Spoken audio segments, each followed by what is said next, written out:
comet, asteroid, or something else?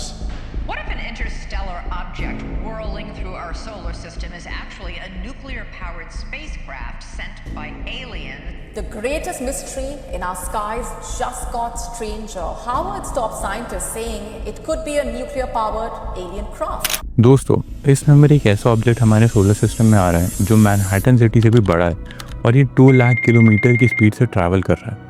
कुछ लोग कह रहे हैं कि एक एलियन मदरशिप हो सकती है, नासा कह रही है एक सिंपल कॉमेट ही है, और मीडिया हेडलाइन जैसे एक इंडिपेंडेंस डे मूवी जैसा एलियन इन्वेजन बनाकर दिखा रही है। लेकिन असली सच क्या है?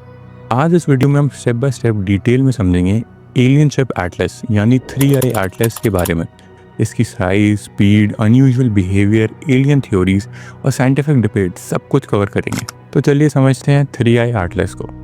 सबसे पहले थोड़ा बैकग्राउंड समझना ज़रूरी है।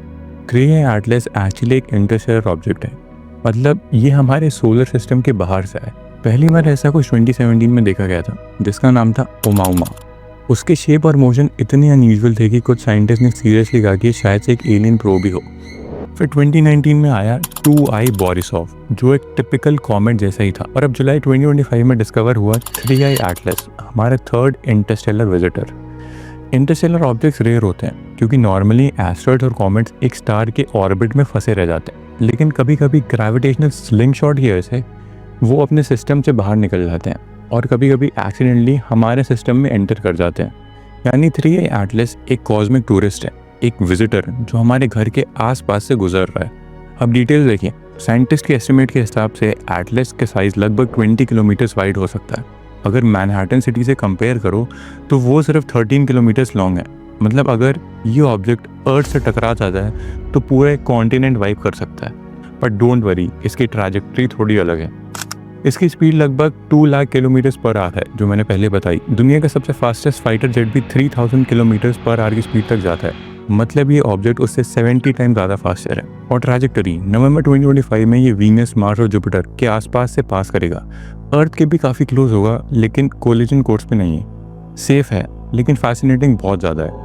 तो अगर एक ये नॉर्मल इंटरस्टेलर कॉमेट है तो दुनिया में इसके बारे में इतनी ज़्यादा बात क्यों की जा रही है? इसके सिर्फ 2 रीजन्स हैं। पहला, इसकी कोई कॉमेट टेल नहीं है। कॉमेट्स हमेशा एक ब्राइट टेल बनाते हैं जब वो सन के पास आते हैं। आइस और डस्ट वेपराइज होकर एक ग्लोइंग ट्रेल बनाती है, लेकिन एटलस में ऐसा कुछ भी नहीं है। फिर भी ये बहुत ज़्यादा अनयूजुअली ब्राइट है। इसका पाथ बहुत ज़्यादा परफेक्ट है। कॉमेट्स का ऑर्बिट थोड़ा सा वेबल करता है, हमेशा अनप्रेडिक्टेबल भी होता है, लेकिन एटलस एकदम स्मूथ और कैलकुलेटेड ट्रैजेक्टरी फॉलो कर रहा है, जैसे किसी ने इसे स्टीयर किया हो, कोई इसे चला रहा हो। इन दोनों वजह से साइंटिस्ट थोड़ा ज़्यादा कंफ्यूज्ड है।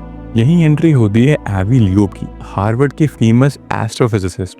उन्होंने पहली बार ओमाउमा के बारे में बोला था कि वो एक एलियन टेक्नोलॉजी हो सकती है, और अब वो कह रहे हैं एटलस भी एक एलियन मदरशिप या प्रोब हो सकता है।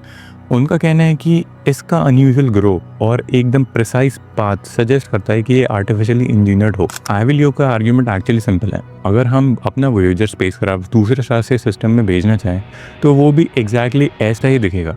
एक छोटा ऑब्जेक्ट प्रेडिक्टेबल पाथ पे ट्रैवल किए जा रहा है और लाइट रिफ्लेक्ट करता हुआ आ रहा है। मतलब अगर ह्यूमंस ऐसा कर सकते हैं तो एलियंस भी ऐसा कर सकते हैं। उनका कहना है कि एलियंस को ब्लेम करना ईजी है, लेकिन एविडेंस के बिना ये सिर्फ स्पेकुलेशंस ही हैं। लेकिन साइंस में एक गोल्डन रूल है, extra ordinary claims demand extra ordinary evidence. NASA और ईएसए के साइंटिस्ट कह रहे हैं कि अभी तो कोई सॉलिड प्रूफ नहीं मिला है।